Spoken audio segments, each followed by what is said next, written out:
बिस्मिल्लाहिर्रहमानिर्रहीम। अस्सलाम वालेकुम। कैसे हो जी आप सब? ठीक हो? अल्हम्दुलिल्लाह मैं भी ठीक हूँ और उम्मीद करती हूँ कि आप सब भी जहाँ भी होंगे खुश होंगे और खैर से होंगे। ज़ारा केस को आज 1 महीना और कुछ दिन हो चुके हैं। इस 1 महीने के अंदर जो जो कार्रवाई हुई, जितने इंटरव्यूज़ होते रहे और जिसने जो जो कहा, सब मीडिया पर आप सभी देखते रहे। इस केस की रिपोर्ट हज़ारों बार सोशल मीडिया पर चलती रही, बल्कि अब तक भी बहुत सारे लोग ऐसे इस केस को डिस्कस कर रहे हैं। ये केस था ही इतना ख़तरनाक और अफसोसनाक कि इसको भूलना बहुत मुश्किल बात है।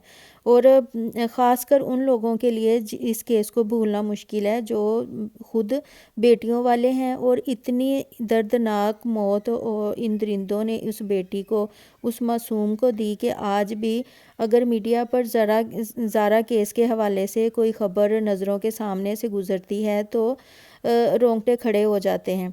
अल्लाह ना करे कि ये सब अब कभी भी किसी और बेटी के साथ हो। और कभी अब जो बातें मुझे आज पता चली वो सब सुन के तो फिर से दिमाग चकरा के रह गया।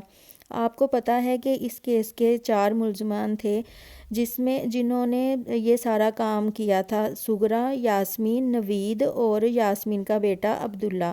अब जब ज़ारा का कत्ल हो गया तो इन सब ने अपना अपना काम तमाम करने के बाद, यानी कि जो जो काम जिसके हिस्से आया सब ने, इन चारों ने किया। मुकम्मल कर लेने के बाद जो है ना, नवीद तो इन लोगों से पैसे वैसे लेके जो इनमें तय हुआ था कुछ, वो सारा अपना क्लियर करके तो वो तो पतली गली से निकल गया था। बाकी सुगरा और यास्मीन और अब्दुल्ला भी थक हार के बैठ गए थे, खाना खाते रहे क्योंकि सबा ने चावल तैयार कर लिए थे तब तक इन सब के लिए। और घर भी वॉश हो चुका था, जबकि घर मुअत्तर भी हो चुका था। बड़े इत्मीनान से ये लोग बैठे हुए थे, तब जाके कदीर की कॉल आती है और कदीर की कॉल की वजह से इन सब में एक हलचल मच जाती है। जब कदीर को कोई जवाब ना मिला अपनी वाइफ के मोबाइल से, ज़ारा के मोबाइल से, क्योंकि ज़ारा का मोबाइल तो ऑफ था, तो तब जो है ना, कदीर ने घर वालों को कॉल की। और जब यास्मीन को कॉल गई तो यास्मीन ने कदीर को बड़े इत्मीनान से और बड़ी तसल्ली से कदीर को बताया कि तुम्हारी बीवी भाग गई है कहीं। या फिर ये भी सुनने में आया कि उसने ये कहा कि तुमने जिस काम से अपनी बीवी को भेजा था वो उस काम से गई है। वट एवर, कुछ भी जो भी इसने कहा, बस ये उसने बोल के तो टाल दिया। अब कदीर को हुई टेंशन कि ज़ारा मुझसे पूछे बगैर कहाँ जा सकती है और कहाँ गई। अब इसकी कॉल जाती है ज़ारा के वालिद को। ज़ारा का वालिद बेचारा पहले ही डरा हुआ था इन सफाक औरतों से और वो भागा अपनी बेटी की तरफ। अब वहाँ का तो माहौल ही कुछ बदला हुआ था। रूटीन से हट के खुशबुएं घर से आ रही थीं, घर साफ शफाफ किया हुआ था। वालिद का तो ये सब देख के दिल ही बैठ गया। अब जब इसको अपनी बेटी वहाँ नज़र नहीं आई, ज़ारा के वालिद को, और घर की खुशबुओं ने भी सारी कहानी सुना दी, तो बाप को तो क्योंकि इन लोगों को ये पता नहीं था कि पुलिस वाले तो ज़रा ज़रा सी बात नोट करते हैं। कातिल चाहे जितना भी चालाक क्यों ना हो, आखिर सबूत छोड़ ही जाता है। अब पुलिस के पास तो ऐसी ऐसी मशीनें और टेक्नोलॉजी आ गई है कि चाहे अंधे कत्ल का भी सुराग लगाना तो पुलिस बड़ी आसानी से लगा लेती है। जहां इंसान सोच भी नहीं सकता, ये पुलिस वाले वहां तक भी पहुंच सकते हैं। और ये कोई जानवर नहीं मरा था, बल्कि एक इंसानी कत्ल हुआ था। अब सारा दिन ये औरतें जो है ना, ज़ारा के वालिद को और कदीर को यही बताती रहीं कि वो भाग गई है, वो किसी काम से गई है। कभी कुछ बताती, कभी कुछ बताती। अब जो है ना, उसे पता ज़ारा के वालिद को तो जो है ना पता था अपनी बेटी का कि मेरी बेटी ऐसी नहीं है, क्योंकि हर माँ बाप को अपनी औलाद के बारे में पता होता है।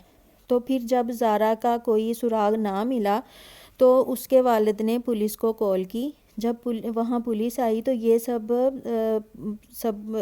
इन सब को उठा के ले गई, पर रास्ते में ही औरतों को छोड़ दिया गया। अब्दुल्ला को साथ ले गए पुलिस वाले और सुगरा को और यास्मीन को घर वापस भेज दिया।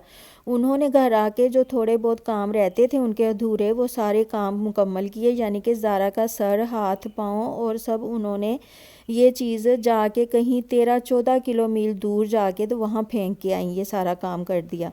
اب جب پولیس نے تفتیش شروع کی تو زارا کے فون کا جب ڈیٹا چیک ہوا تو پتہ چلا کہ یہ ڈیٹا سے پتہ چلا کہ یہ لوگ تو بتا رہے ہیں کہ زارا صبح 7 بجے کی بھاگ گئی ہوئی ہے، پر زارا کا فون 9 بجے آن ہوا تھا، تو وہ کس نے آن کیا تھا، فون کہاں ہے؟ پھر فوری طور پر سی سی ٹی وی کیمروں کا جائزہ لیا گیا تو پتہ چلا کہ سی سی ٹی وی کیمراز میں تو زارا گھر سے باہر نکلی ہی نہیں، تو اس کا مطلب زارا گھر کے اندر ہی ہے۔ جب زارا کے کمرے کا جائزہ لیا گیا تو جب بندہ گھر سے بھاگتا ہے یا کہیں جاتا ہے تو اپنی ضرورت کی چیزیں تو وہاں سے اٹھاتا ہے، پیسے لیتا ہے، کپڑے وغیرہ لیتا ہے، پر وہاں پر تو سب کچھ ویسے کا ویسا ہی تھا، ایک چیز بھی اپنی جگہ سے نہیں ہلی تھی۔ اب پولیس کو پکا یقین ہو گیا کہ زارا کے ساتھ جو بھی ہوا ہے اس گھر کے اندر ہوا ہے، زارا گھر سے باہر گئی ہی نہیں۔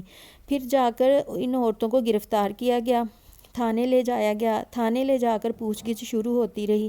اب یہ عورتیں درندہ صفت یاسمین اور سغرا اتنی پکی اور ڈھیٹ عورتیں تھیں کہ مار کھا کے بھی کچھ نہ بتایا پولیس کو، پر جو عبداللہ ہے وہ 16 سال کا بچہ تھا ابھی، وہ سب بک پڑا۔ جب اس کو 2-3 پڑھی تو وہ تو فوراً بک پڑا کہ میری یہ سب ان سب کے پول کھول دیے، اس نے ماں کا بھی پول کھول دیا اور نانی کا بھی اور نوید کا بھی بتا دیا۔ اب جب پولیس کو ساری سٹوری سمجھ آ گئی، ان دونوں ظالم عورتوں کو پوچھا گیا سختی سے، پھر سارا کچھ بک پڑیں کہ ہاں ہم نے زارا کو کیسے مارا، کیسے ٹکڑے کیے، نوید کو کیسے ایگری کیا، سب کچھ بتا دیا انہوں نے۔ اب نوید کو کیسے پکڑا جس نے ٹکڑے کیے تھے زارا کے؟ پولیس نے یاسمین کو نوید کو کال کرنے کو بولا کہ تم نوید کو کال کر کے پوچھو کہ وہ کہاں پہ ہے۔ اب نوید کو تو نہیں پتا تھا کہ یہ لوگ پکڑے جا چکے ہیں، تو نوید نے کیا کیا کہ زارا کو بتایا، اس کو یاسمین کو بتایا کہ میں اپنے گھر پر موجود ہوں اس ٹائم۔ پھر پولیس وہاں گئی، پولیس نے چھاپا مارا اور جو ہے نا اس کو وہاں سے پکڑ کے لے کے آئے۔ اب درندہ صفت عورتوں نے جو ہے نا باڈی ریکور کروانی تھی ساری، اب انہوں نے باڈی بڑی مشکل سے ریکور کروائی زارا کی۔ پھر جب باڈی مل گئی تو سر ہاتھ پیر نہیں مل رہے تھے، پھر بھی یہ 2 دن تک پولیس کو چکمے دیتی رہیں، کبھی کہتی تھیں کہ ہم نے باڈی سر یہاں پھینکا ہے، کبھی کہتی تھی وہاں پھینکا ہے۔ اب جہاں قتل ہوا ہوتا ہے نا وہاں پہ جو ہے نا جو دھونے کے بعد بھی جو نشان رہ جاتے ہیں وہ سارا کچھ بھی پولیس نے کور کیا، اور جو سر اور ہاتھ پیر تھے وہ تو پھر سغرا کو وہاں لے کے گئے اس جگہ پہ، تو پھر جا کے سغرا نے وہ سر جلا ہوا سر اس کا زارا کا اور ہاتھ پاؤں وہاں سے جو ہے نا وہ برآمد کروائے کہ میں نے یہاں پہ پھینکے تھے، پھر وہ سب بھی پتہ چل گیا، مل گیا۔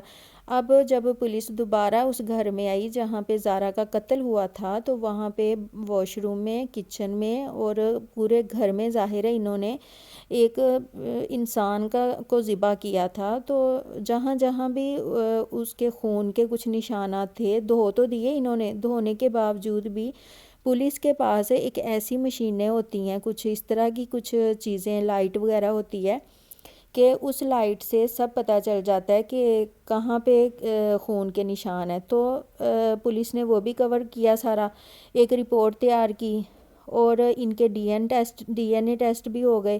اب پولیس نے سارے ثبوت، سارے گواہ، سب رپورٹس اکٹھی کر کے ایسا کیس تیار کیا ہے کہ یہ لوگ کبھی بھی باہر نہیں آ سکتے، کیونکہ پاکستان کی ہسٹری کا یہ ہائی پروفائل کیس ہے، اور جو ہائی پروفائل کیس ہوتے ہیں ان میں نہ تو صلح کا کوئی راستہ ہوتا ہے اور نہ ہی کوئی رہائی کا آپشن ہوتا ہے۔ تو اب دیکھو ان لوگوں کو کیا سزا ملتی ہے، کیونکہ ابھی تک کچھ رپورٹس ایسی ہیں کہ وہ ابھی کلیئر نہیں ہو سکیں، اتنا ٹائم گزرنے کے بعد بھی نہیں کلیئر ہوئیں۔